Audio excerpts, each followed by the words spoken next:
Updates from Kevin Anett. In fact, there's two.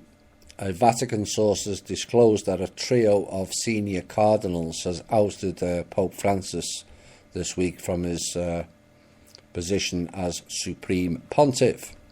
His deposing came just prior to a Ninth Circle cult ceremony at the Jesuit San Lorenzo Episcopus Church in Rome, where Pope Francis's removal will be ratified with a sacrificial ritual.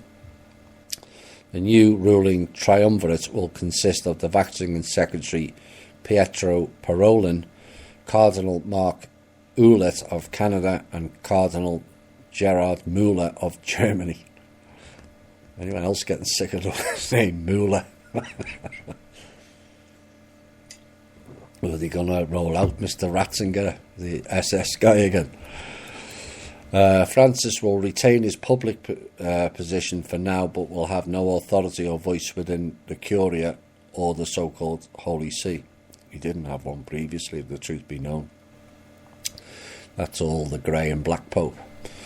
Anyway, according to the source, Francis was caught off guard by this move as it came from two of his closest supporters, Parolin and Ouellet, and it was typical of the Roman stabbing of the Caesar in the back. The three cardinals represent the political and financial muscle of the Vatican.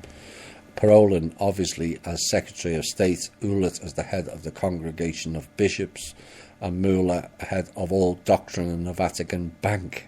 I wonder if Mr. Müller is in contact with the Deutsche Bank, the Nazi bank. Same thing. Through his control of Cardinal Reinhard Marx, who is the chief counsel of the economy.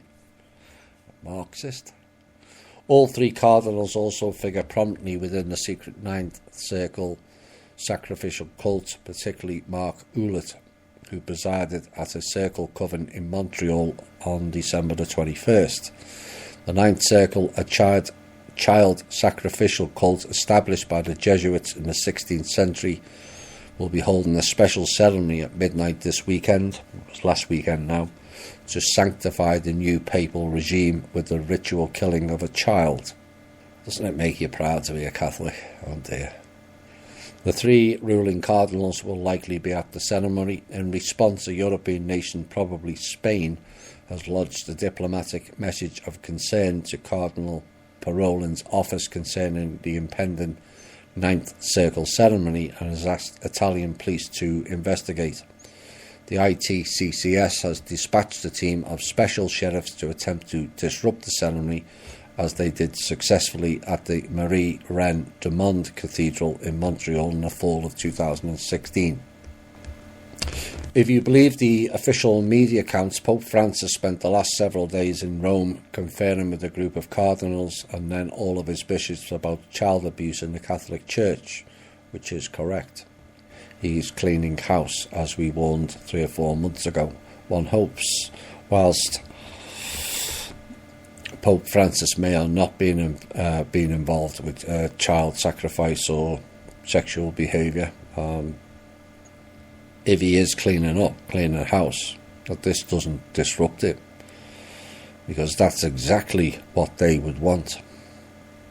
He promised on a call with the Man of World Holding Trust he was going to clean house, all of it. He did ask for help because the Vatican is running short of money and they can't pay anyone for the same reason as everybody else. There's no liquidity.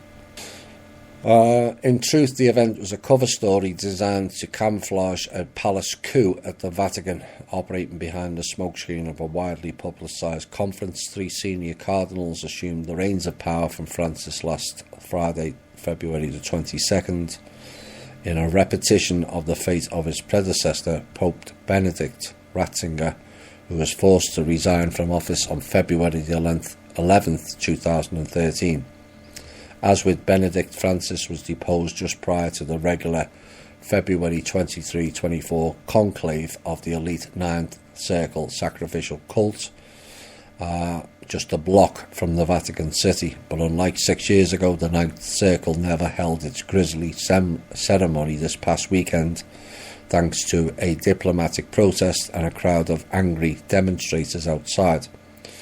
Now, according to a confidential and high-level source within the Roman Curia, the removal of Pope Francis occurred last Friday morning when the Vatican Secretary of State Parolin met with the other two cardinals, and all three men are actively associated with the Ninth Circle, as said earlier.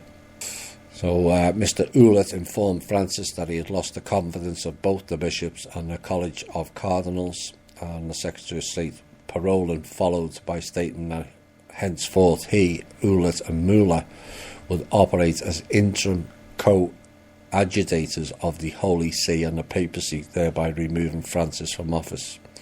To avoid adding to the crisis within the Church, Francis' removal would be kept secret from the public, and he would remain as a figurehead, but would exercise no authority. A bit like the Queen of England.